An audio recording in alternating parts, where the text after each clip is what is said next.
Donc nous sommes à Rilly-la-Montagne, un village de la montagne de Reims, face à Reims. Et nous sommes une exploitation familiale depuis 3 générations maintenant. On travaille avec mon neveu, ma fille, mon beau-frère, nos épouses qui sont sur l'exploitation, sur Rilly-la-Montagne, donc un terroir qui a la particularité d'avoir les 3 cépages. Et nous, sur l'exploitation, on travaille avec les 3 cépages champenois. Donc, à l'issue de la vendange, les vins sont partis en fermentation, fermentation alcoolique classique à tous les vignobles. Et ensuite, il y a un dépôt qui se forme, on retire ce dépôt, on déclenche une deuxième fermentation qui s'appelle la fermentation malolactique.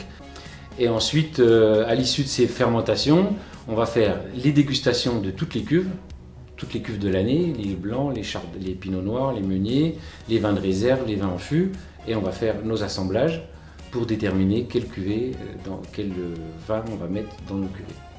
Après les assemblages, on va laisser reposer le vin tranquille pendant quelques semaines, et après le vin est prêt à être mis en bouteille. Je ne parle pas de champagne, je parle toujours de vin.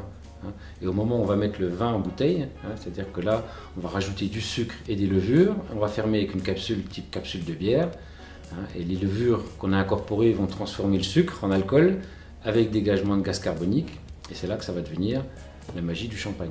Le dégorgement se passe dans le temps, on travaillait à la volée, c'est-à-dire qu'on ne dégorgeait pas à la glace, ce qu'on fait maintenant, on dégorgeait, donc c'était un vrai savoir-faire par un salarié qui était capable de le faire. Il y avait beaucoup de pertes, parce qu'on ne savait pas bien gérer l'endroit où il fallait décapsuler.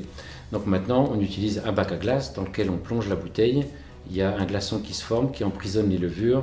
Et après, donc, on dégorge ou avec une machine ou à la main avec un décapsuleur, avec derrière une boucheuse et une museleuse.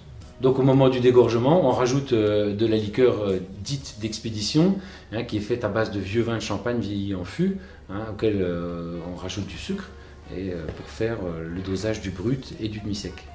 Voilà. Nous on dose très peu nos champagnes, on aime bien que ça reste naturel le plus possible.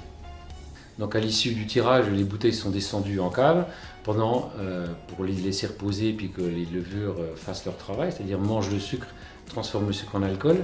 Et donc ça c'est un minimum de 15 mois, ça c'est les règles de l'appellation de l'AOC Champagne, où c'est minimum 15 mois de bouteille avant de pouvoir commercialiser le champagne.